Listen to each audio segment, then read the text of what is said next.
This is Illinois in Focus, a production of America's Talking Network. I'm Greg Bishop. Coming up, we'll review the week's top stories about the latest and challenges to Illinois' gun ban, legislative action, the projected end of COVID, and more. Plus, we'll get commentary from the Center Square publisher Chris Krug and executive editor Dan McCaleb about those stories and more.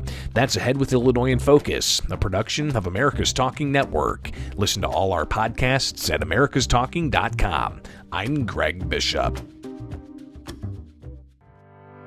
Hello, I'm Garrett Hawkins, a family farmer raising corn and soybeans in Monroe County, Illinois. It might be hard to believe, but 96% of the farms in Illinois are owned and operated by family farmers just like me. Our job is to grow the healthiest, most affordable food around to feed my family and yours. Meet more farmers just like me at www.watchusgrow.org/corn. A message from the Illinois Corn Marketing Board. This is Illinois in Focus, a production of America's Talking Network. I'm Greg Bishop. Here's some of the top stories from the past week. Supporters and opponents of Illinois' gun ban react to an appellate court upholding a temporary restraining order blocking the gun ban's enforcement on plaintiffs that sued. The Effingham County Court issued a TRO against the law on behalf of 866 plaintiffs. After an appeal from the state, Illinois' Fifth Circuit Court of Appeals Tuesday upheld the TRO over a charge that it violated equal protections by carving out employees of law enforcement and security sectors. Democratic State Representative Maura Hirschauer fought to get the law passed and said she's still positive despite the setback. We've been expecting kind of any twist and turn that can come, so I feel really confident that we have passed the best bill we possibly can and that our attorneys are ready to fight it. Republican State Representative Dan Calkins has a pending lawsuit in Macon County against the law to be heard Friday. Generally, I've been told judges don't like to go against another judge in the same circuit. So we're very hopeful that we'll get a positive response from the judge. Meanwhile, another temporary restraining order against the state, preventing it from enforcing the gun ban, was issued Thursday. Attorney Thomas DeVore said the White County restraining order for his 1,690 plaintiffs is similar to the appellate court's upholding of the TRO in the Effingham County case.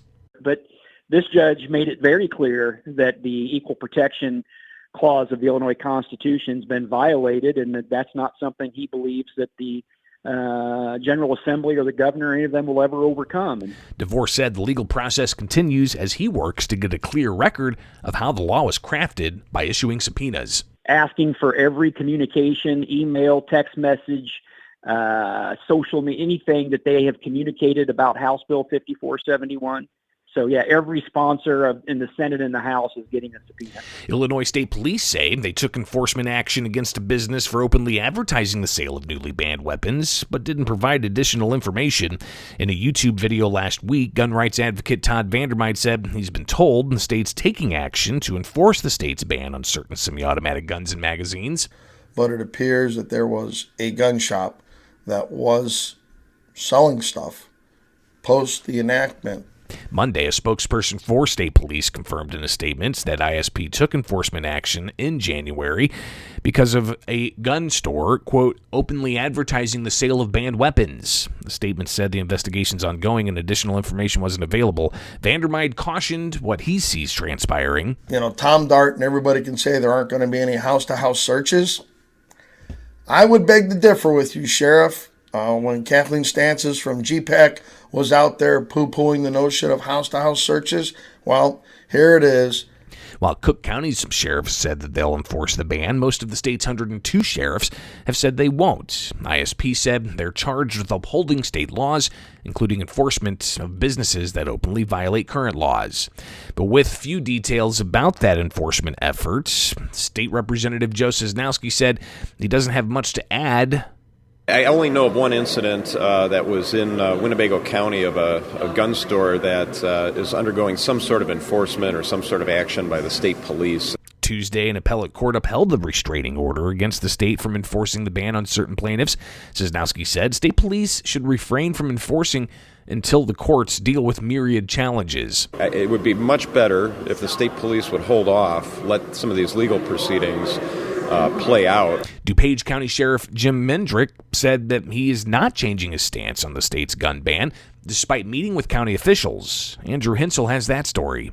Last month, the DuPage County Sheriff announced he would instruct his officers to refrain from enforcing the gun and magazine ban in their county. Mendrick joined over 90 county sheriffs taking a similar position. Crawford County Sheriff William Rutan said his officers would not enforce the measure either. We feel this law that has recently passed is unconstitutional, and how we do not want to, or how we are not going to, enforce any of that law. Mendrick's decision led to pushback from DuPage County residents during a county board meeting. Jax West urged the sheriff to follow the law and enforce the measure. If our new gun laws can save just one child, it's worth it. Do your job, Sheriff Mendrick. You are to enforce laws, not make them. Mendrick released a statement this week reaffirming his stance on the matter, but did say they will go after those who use the firearms during a crime. I'm Andrew Hensel. After declaring a public health emergency in Illinois on a monthly basis for nearly 3 years, Governor J.B. Pritzker's announced the end is near. Kevin Bessler has that story. Pritzker announced the string of disaster proclamations will end on May 11th, aligning the state with the federal government's plans. It's good that he's finally ending it, but he's not ending it because he's ending it. He's ending it because President Biden's ending it. So he doesn't deserve any kudos. He should have ended this months, maybe even more than a year ago or 2 years ago. That is Wire Point's President Ted Dabrowski, whose organization has been highly critical of Pritzker's use of executive powers since the pandemic hit. Of course, there need to be some emergency powers for true disasters, but not powers that allow an executive to unilaterally extend month after month after month. That has to end. The Biden administration had previously considered ending the emergency last year, but held off over concerns about a potential winter surge in COVID cases, which hasn't materialized in Illinois and elsewhere. I'm Kevin Bessler. The rules are in place for each chamber of the new General Assembly. Among other concerns raised by House Republicans, State Representative Adam Niemerg said many of the rules continue from the era of former House Speaker Michael Madigan. Our bills will be stuck in rules. They'll never see the light of day. We're going to be passing bills again at 2, 3, 4, 5 in the morning. House Speaker Emanuel Chris Welch said voters gave Democrats the supermajority, and despite that, some Democratic suggestions weren't added, while some Republican suggestions were. We are ending remote floor voting, reforming the use of the consent calendar, and clarifying powers of the minority leader, all at the specific request of the leader. These rules include leadership term limits. The rules vote was split mostly along party lines in the House. The Illinois Senate unanimously approved its rules last month. Both chambers return next week. Illinois House Republicans calling for more transparency and oversight in the state's budget process. Kevin Bessler reports. Governor J.B. Pritzker is expected to unveil his intentions for this year's budget when he delivers his State of the State address later this month. State Representative Noreen Hammond, the House Republicans' chief budgeteer, would like Illinoisans to have a chance to provide input in the process. Holding real, meaningful budget hearings which respect minority voices and provides for public input and transparency. Democratic State Representative Will Guzzardi says he would like to raise taxes for some groups in the state that profited during the pandemic. A small handful of very wealthy people and very big businesses profiteered off the hardship that the rest of us were facing. So we think that those folks ought to pay what they owe. Lawmakers have until the end of spring session to approve a budget that is set to begin July 1st. I'm Kevin Bessler.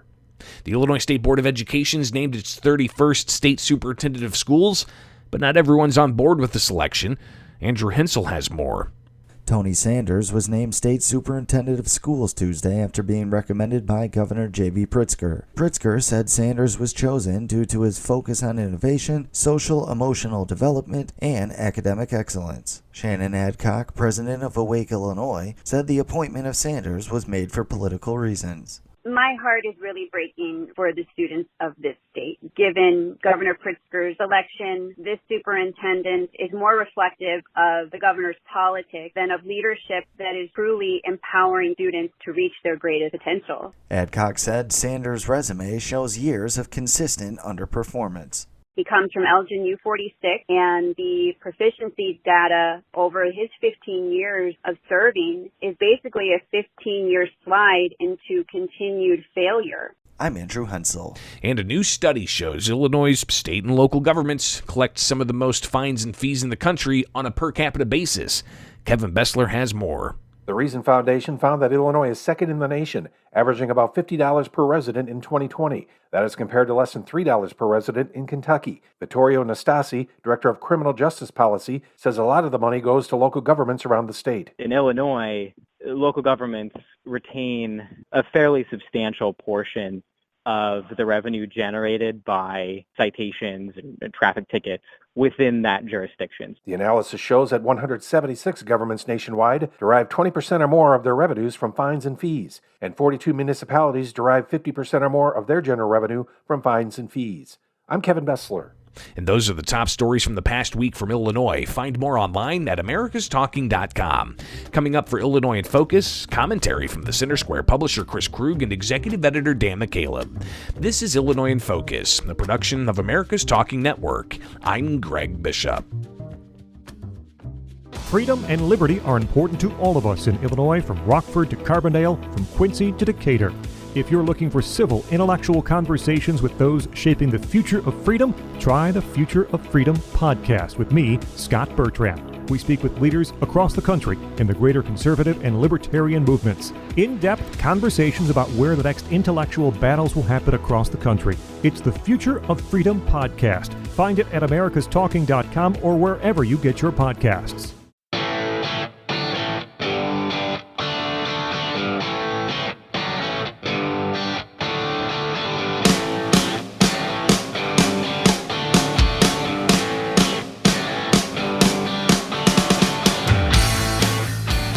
Welcome back to the Illinois in Focus podcast. This is Chris Krug, president of the Franklin News Foundation, publisher of the Center Square. I'm joined by my friend and colleague, Dan McCaleb. He's vice president of news and content at Franklin and executive editor of the Center Square. Danny, what's happening today? Things are happening in the gun world again, Chris. It seems like that's our new favorite topic. Used to be COVID, and then it was the Safety Act, and now it's gun restrictions. Guns. Yeah. So where are we with this? I mean, there's, obviously, to wind the clock back just a little bit, in lame duck session, the state of Illinois, its legislature rushed through what amounts to be a sweeping change to gun laws in the state of Illinois, restricting magazine capacities, banning several types of guns altogether, and requiring, registration for legal gun owners to possess certain types of guns and certain types of magazines. I mean, we've created like a bureaucratic mess that, when it comes right down to it, it seems designed very specifically to make it that much more difficult for lawful gun owners to own commercially available guns here in the United States, but specifically here in Illinois. Now there's been what feels like a zillion court cases, some of which are being consolidated, some of which are just being resolved. How about we do this? We're taping this on Thursday, February 2nd, by the way. Why don't you just give us an update on where the puck is right now, and then we'll talk about maybe where the puck is headed. Yeah, so there's been, at least or close to anyway, a dozen lawsuits challenging the constitutionality of the new gun bans in Illinois. It's hard to keep track. There's so many of them, to be honest with you.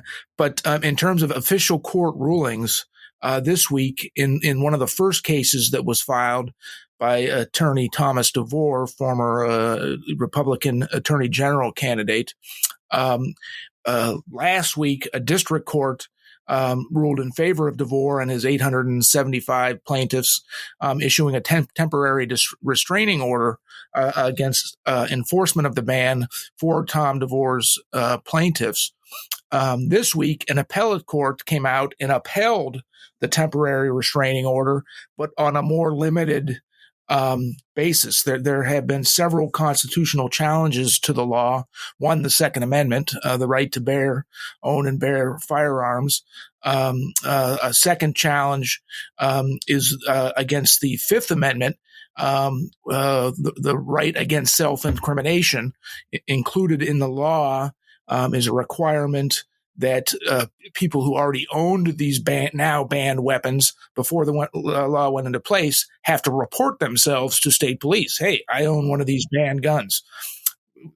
DeVore argued that violates the Fifth Amendment. You don't have to incriminate yourself in the criminal justice system. And a third challenge was based on the 15th Amendment, which everyone's entitled to equal protections under the law. And it's this last one that we'll talk about more in depth. Essentially, lawmakers, when they wrote the law, they carved out certain people. Current law enforcement officers, retired law enforcement officers, different people who work in certain security businesses in the private sector. They're exempt from the law. And it's that last challenge that the appellate court upheld the temporary restraining order on. It did not uphold the district court's ruling on the Second Amendment or right to bear arms, or the Fifth Amendment right not to incriminate yourself. But it did hold it up on this equal protections under the law. The other cases, and as we said, there's plenty of them, are still in hearing processes in federal and state courts. Yeah, well, I mean, this is the crosstalk segment, so we can comment about it a little bit. What are you thinking in terms of where this is headed next? I mean, ultimately, you've got people that are pushing back against the law. Because it, in their point of view, and it would be a point of view that I share, that it's not good law. So what do we think is going to happen? I mean, it's because things I think from the public view in particular, things really get lost once they go into our court system. Yeah. I mean, it's like the magic machine, or the sort of what's behind the Wizard of Oz's curtain. In the state case, in the one state case where we've had some court decisions, the district court judge issuing the temporary restraining order and the appellate court upholding the temporary restraining order, but only on that one count, Attorney General's office, Kwame Raoul, has issued asked the Illinois Supreme Court to hear the case on an expedited calendar. So he's asking for the Supreme Court to step in quickly to rule on the appellate court's decision. But then you have these separate cases in federal court. Those ultimately could end up at the U.S. Supreme Court, but that generally takes time. So this could be in the courts for a year or more, which I know is frustrating to gun owners, gun rights, Second Amendment people. That's just how the way the court system works. Yeah. So, I mean, from the standpoint of the general public with regard to enforcement,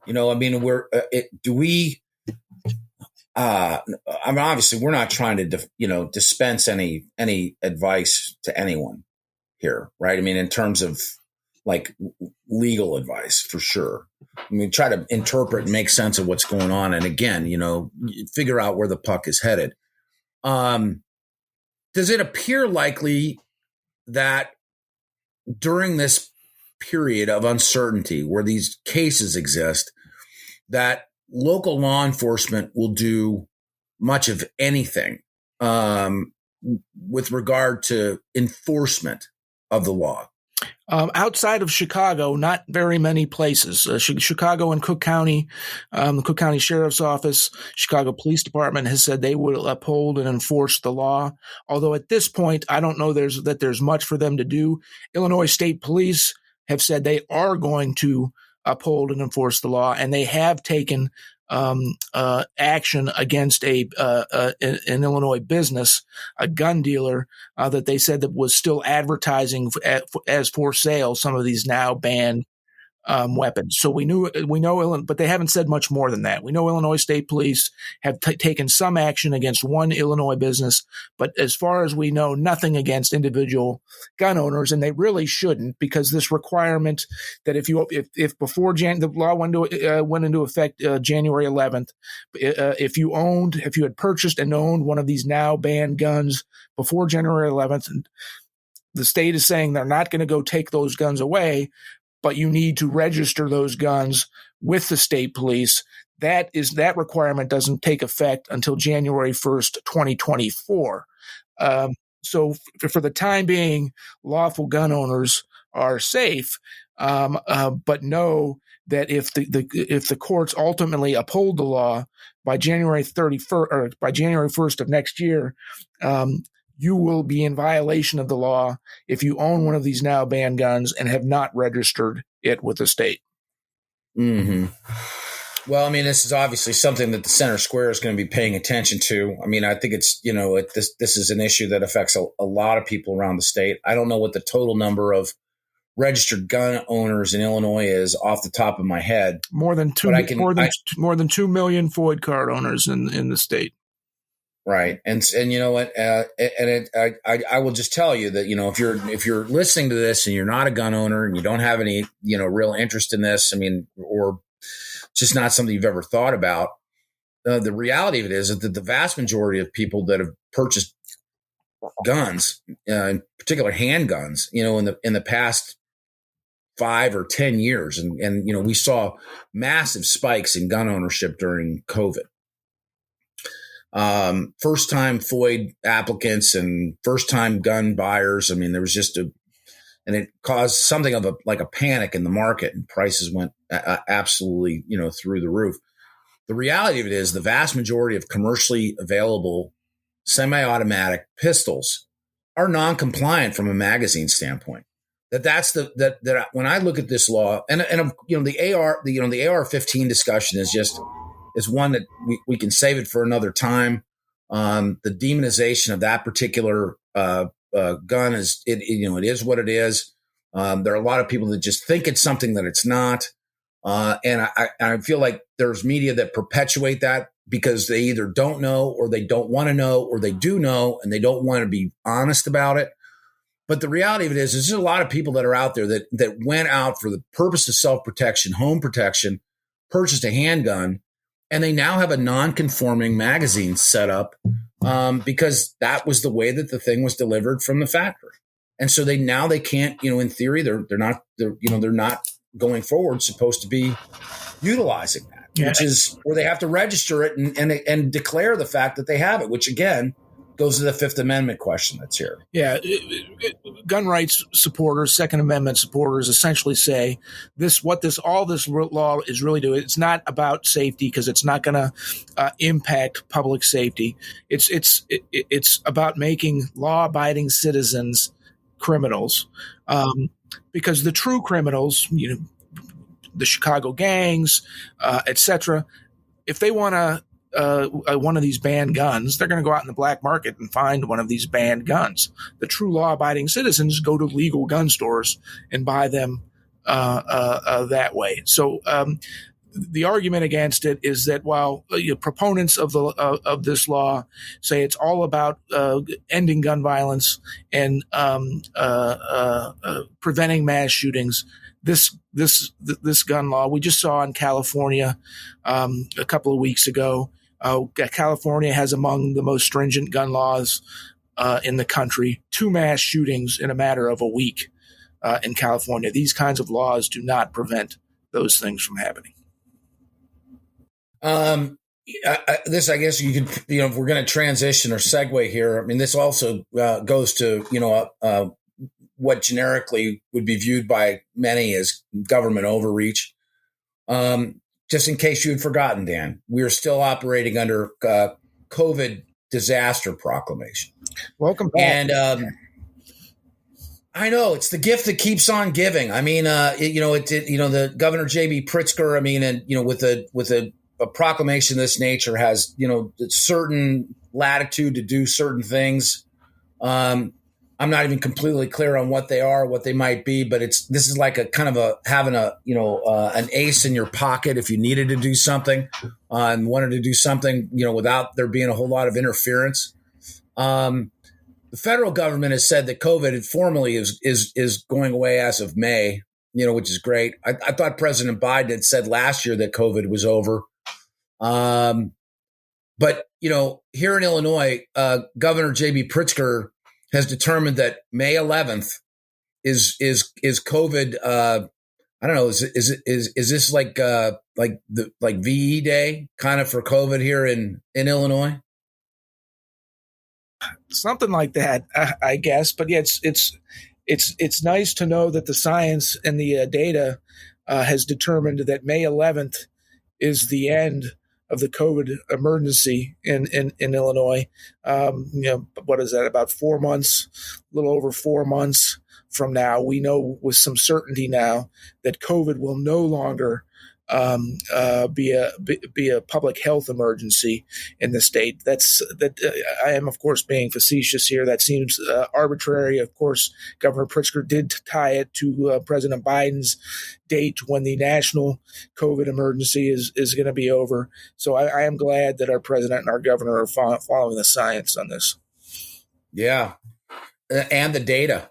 I just looking in. I mean, it used to be like bookmarked for me, the COVID data tracker for our home county, and then the state, and then the United States. And boy, the data that data just doesn't seem like it's being as rigorously updated as it once did, or once was, I should say. I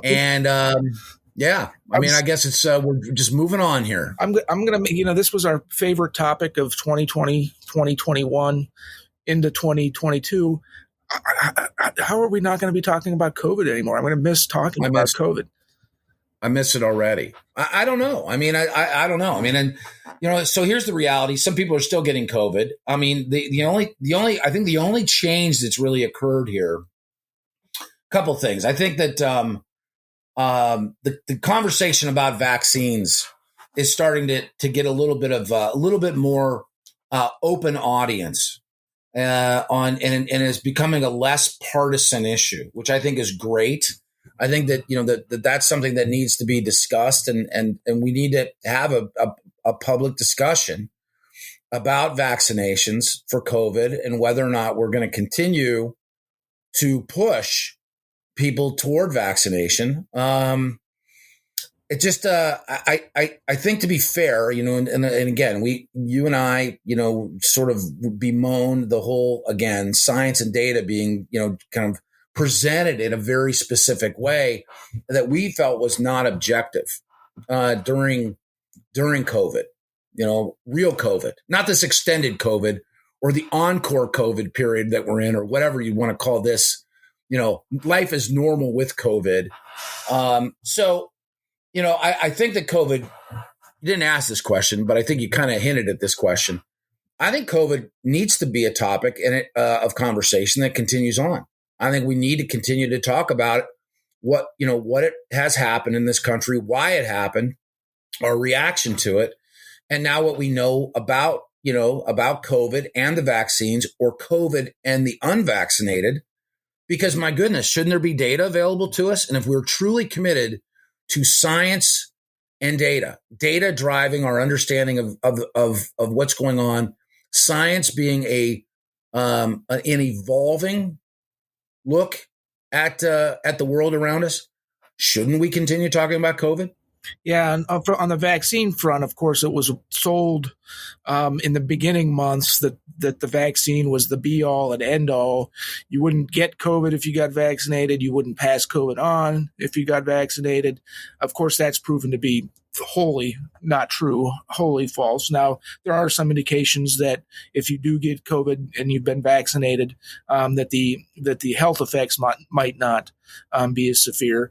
President Biden has been losing month after month in courts about his federal vaccine mandates. The one on the military was dismissed, and the Department of Defense stopped enforcing it, but not until after thousands of brave men and women who serve in our military either lost their jobs or were cited in other ways and demoted or prevented promotions.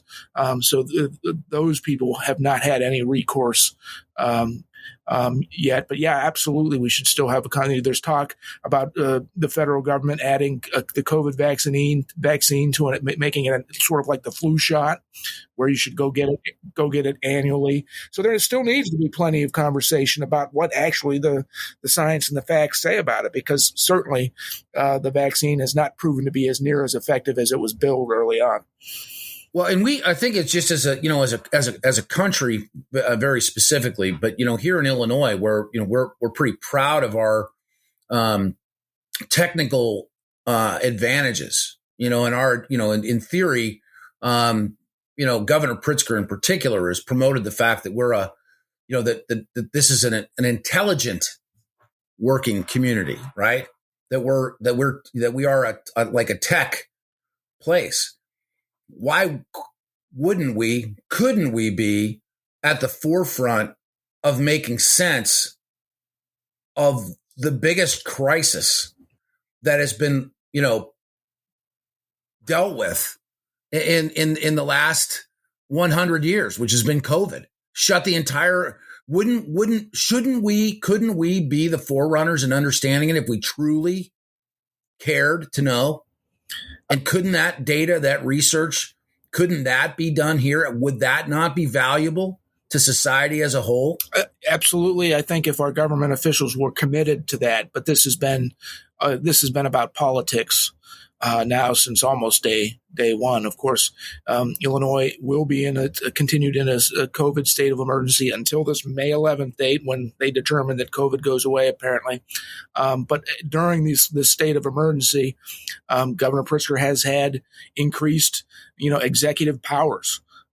He can issue mask mandates, and vaccine mandates, as we've just talked about. So this really hasn't been as much about the science and the data as it's been about politics. Of course, we've talked in the past on this podcast about the learning loss that our children, that our students suffered because Governor Pritzker shut down schools for months and months and months, even when we had a better handle on what COVID-19 was, and we knew that it didn't affect children in the same way that it affected the elderly and those with other health conditions.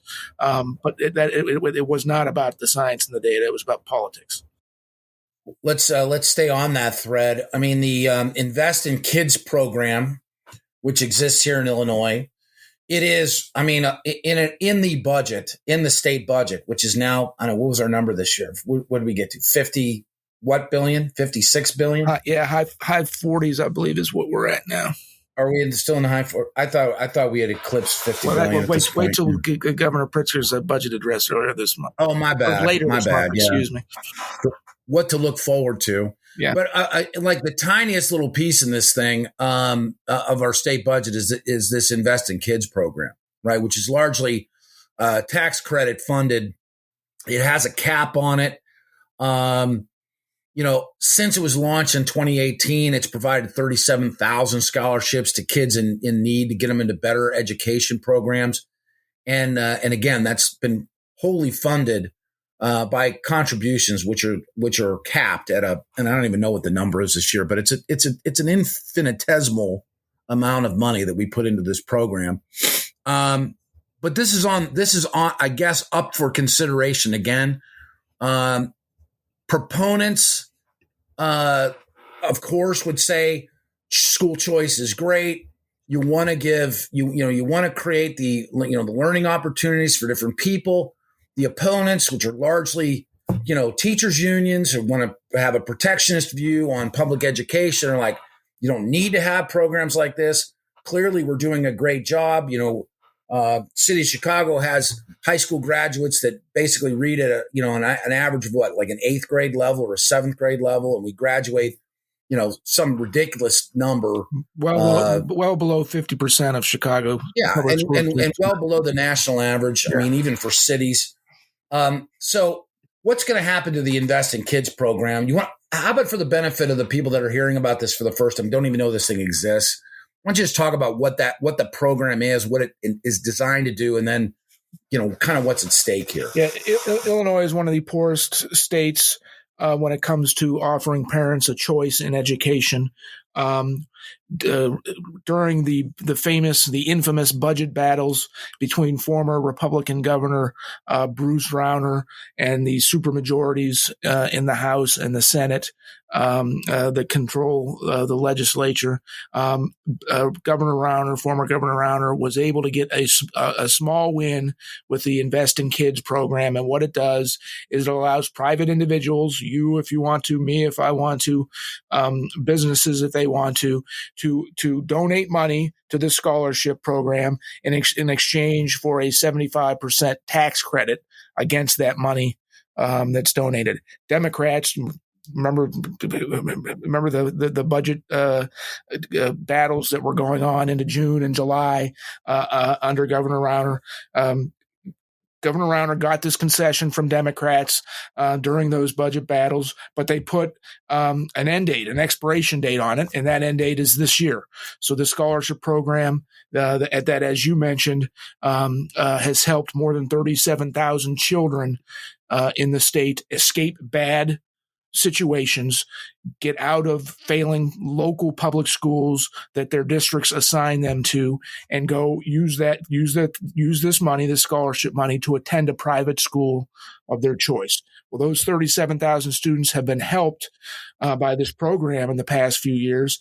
If the legislature does not extend or make permanent the Invest in Kids program, that's all going to go away. No more students are going to be helped. If you're trapped, if you're in a South Side Chicago neighborhood, you'd be stuck going to the local public school that, as we've talked about, the outcomes are horrible there. So you're trapped culturally, with your upbringing.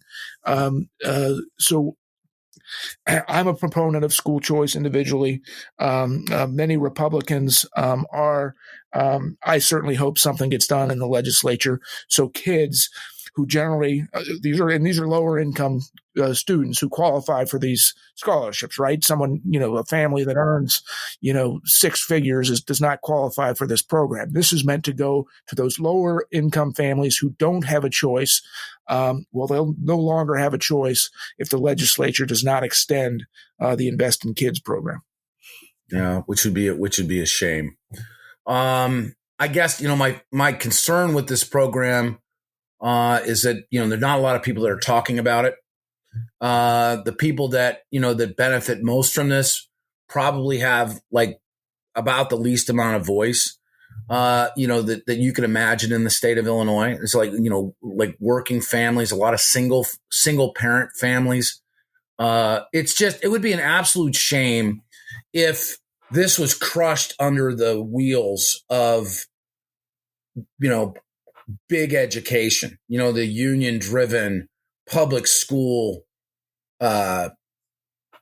consortium. And, this is a program that has flourished. It's demonstrated that it can work and produce better outcomes. I don't know why, as an Illinoisan and somebody who really values common sense, why we wouldn't be looking to expand it. And that's where I get lost in this discussion. And we're trying, you and I are talking about it as if, will this thing survive? There's nobody talking about it in the legislature about, hey, what have we learned from this? And can we make public education better by putting a little bit more competition into that environment? We're not having that conversation in this state at all. Other states are having this conversation. Illinois is not having this conversation. We as a state appear internally and externally to be perfectly satisfied with the outcomes of public education as we know it. And what we know about public education in this state is we stink. Yeah, it's a bit of anecdotal evidence. The teachers' unions who vehemently oppose school choice programs like this one, they argue that it takes public tax dollars out of the schools and it makes public schools worse. Well, this is private money, and these are donations coming from private individuals and businesses. Yes, there's a tax break associated too, but as we know in my school districts here in McHenry County, and we've reported on Chicago school districts, since the scholarship program is put in place, Chicago public schools spending and revenue has only gone up while enrollment has drastically declined. This program has no impact on your local public school. It's for the benefit of those children who are failing in their public schools, who might have be put in a better situation if they're taken out of those local public schools. There is no good argument against extending this program. And I tell you, if there was a tax credit made available to people that wanted to send their kids to public schools, I mean, let's set aside what other states are doing, where they're basically creating vouchers where the state gives you back the money that you've given it, and you can move that money with your kid to choose the educational path that's best for them. That's not even a conversation that we'd be willing to have here in Illinois, right? There are other forms of school choice that exist out there that would allow for, coupons or, other ideas in education to promote better outcomes. The state of Arizona just last year passed a universal school choice program that allows any parent, regardless of income, to take their tax dollars that go to the local public school and use that on an alternative form of education, whether it be homeschooling, private school, etc. Every single student right now in the state of Arizona can do what they want with their tax money when it comes to education and finding the right school that fits your child the best. Not even in the discussion here. Not part of any problem that we're seeking to address. It's a non-issue here in Illinois, and so we're basically, as a state, we're trying to decide whether a microscopic program that benefits probably the hardest hit is worth keeping. That's where our priorities are around education, and and so it helps in the broader conversation. I'm sorry. One last point. It helps those low income families that Democrats generally say, they want to help. The only reason why Democrats in this state aren't all in on school choice is because the teachers and unions who fund their campaigns don't want it. Well said. Illinois. Not only is it not great with guns, not only is it not great with COVID, not so great with school choice, but it's expensive. And the Reason Foundation came out with a survey I believe it was in the last week, and I always like the work that they come out with. I think their analysis is very good. We have the second highest exposure to fees and costs for fines in the United States. So your jaywalking fine, if it costs you $1 somewhere else, it costs you 10 here. I'm pulling that out of the air. I don't believe that there is a $10 fine for anything anymore. But in terms of the magnitude of the way that Illinoisans are fined and the fees that we would pay on any kind of interaction with police for a speeding ticket or red light ticket or anything like that, we pay more than just about everybody. Yeah, we talk a lot about Illinois having the second highest property taxes in the nation by most analysis, among the highest sales taxes in the country when you add the state sales tax and the local sales taxes. I think we're the second highest now gas tax in the country. One of these hidden taxes that we don't talk about a lot is these fines and fees, such as red light traffic. Here in the suburbs, I've got nailed by red light turning right on red when the light has just changed. Chicago, of course, has all of these speeding traffic cams all over the place. So we're talking about these hidden costs, that legislatures don't necessarily talk about when we talk about taxes. But make no mistake, this is an additional tax. And this Reason study found that the average person in Illinois pays about $50 in fines and tickets a year. And of course, that's an average spread out over the entire population. If you didn't happen to get a traffic ticket, for example, in 2022, then yours is zero. But that shows, how much the people, those who have gotten ticketed or fined for something, they pay an astronomical amount just to get in the right. And that's another tax on Illinois residents. Yeah. Staying with the theme of taxation, this the Chicago Bears, it's not a gimmick. It's not a layup that they're moving to Arlington Heights, because this is a big lift. You're talking about billions of dollars in infrastructure to make something like that happen, and you're talking about years in the future before you'd be able to play an actual football game on those grounds. But the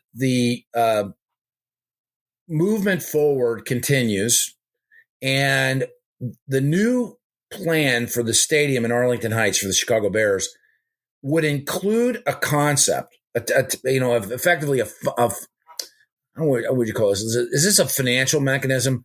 But it's similar to a TIF district. Yeah, right, exactly. But so it's a financial instrument that you could use as in a scenario such as this, where you're building something that's massive. In theory, there'd be a public benefit to it, but there's still private ownership of this. So this is that weird gray area of how things get done, not just in Illinois, but in other places around the country. But the new proposal for the stadium would include this concept of payment in lieu of taxes, which is effectively what? What's the best way for just whoever's listening, driving down the road today, to understand this?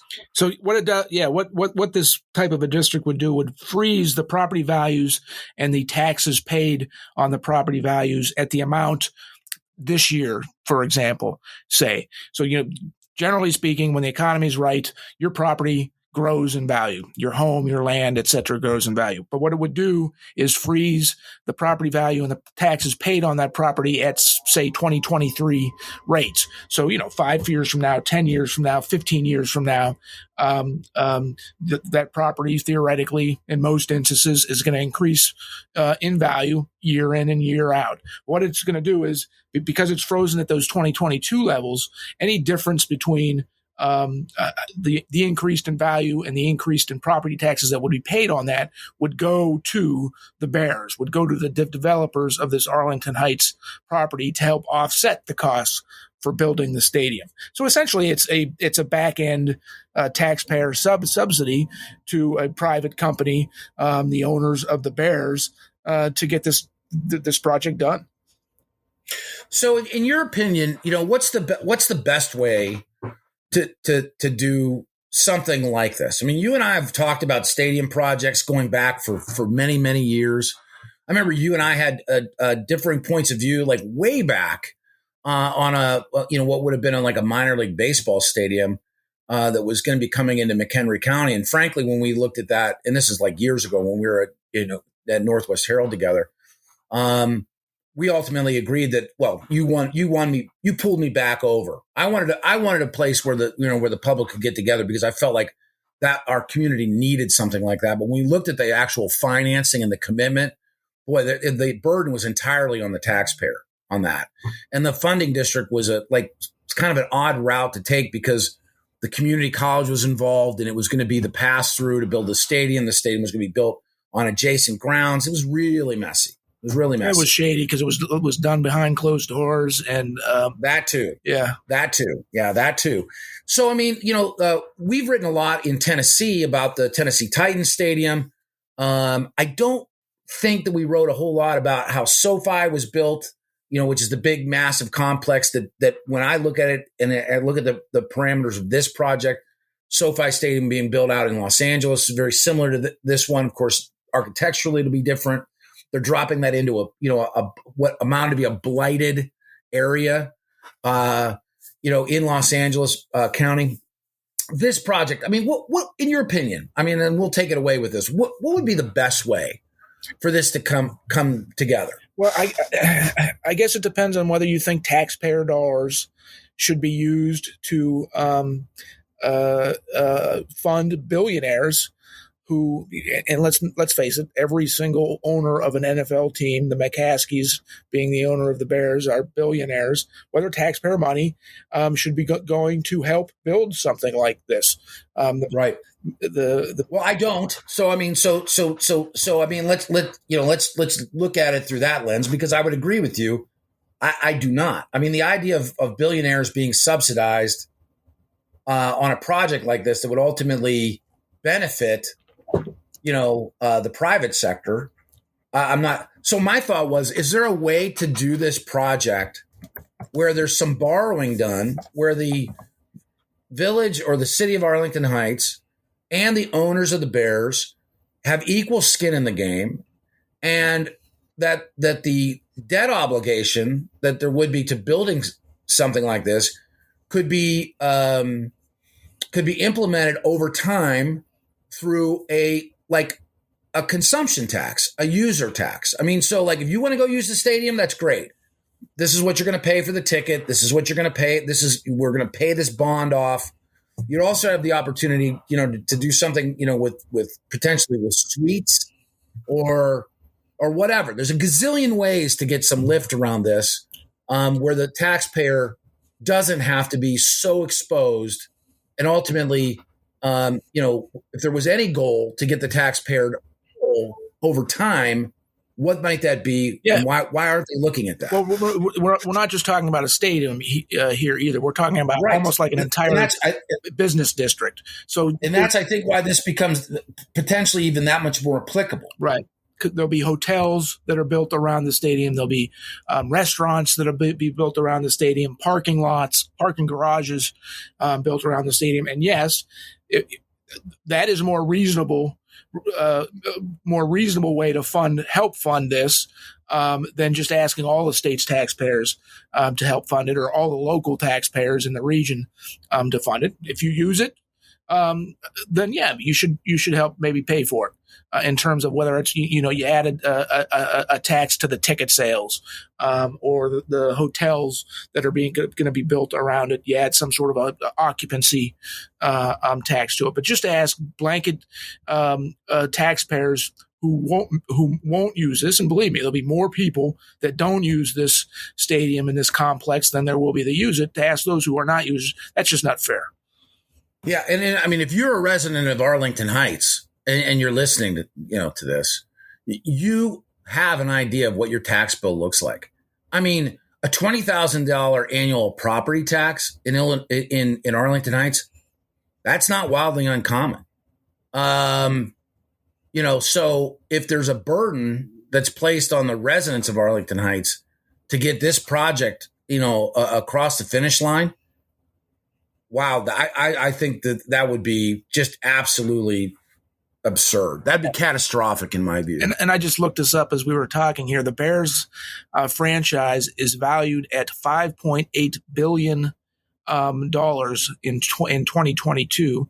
And this is amazing. I'm surprised at this. And that's up from $4 billion in just 2021.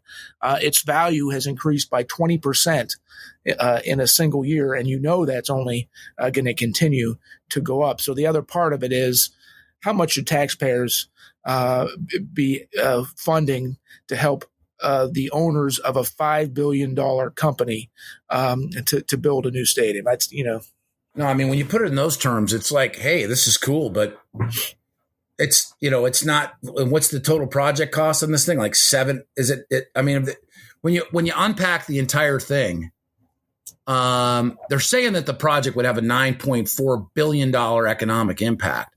And bring in 48,000 new jobs or something like that. We know those numbers are garbage. In our reporting in Tennessee for the Titan Stadium and elsewhere, those numbers are just made up because they don't count, the transfer of dollars, the transfer of jobs. So we don't even pay attention to those economic impact numbers because it's all BS. Maybe Soldier Field's not such a bad idea after all. We've already I mean, I don't know. I mean, look, I think that there would be for the vast majority of the fans and people I know, having the ball team in the suburbs would be much welcomed. But at what cost? They could easily get it done without taxpayers subsidizing it. Come on. Agreed. All right, well, let's call it good there, Dan. It's always fun to talk with you, and you and I can talk about about stadiums and stuff like that all day long. But I appreciate your insights. Always great to spend time. Enjoy it as usual. For Dan McCaleb, this has been Chris Krug. You've been listening to the Crosstalk segment, commentary powered by the Center Square. Now over to Greg Bishop for a look at what the Center Square will be working on next week. Next week, both chambers of the Illinois General Assembly will return for the start of spring session as they gear up to hear from Governor J.B. Pritzker for his budget and State of the State address. The team from the Center Square will be on the ground with the very latest as we track that and continued action in the courts challenging Illinois' gun and magazine ban. This has been Illinois in Focus, a production of America's Talking Network. I'm Greg Bishop.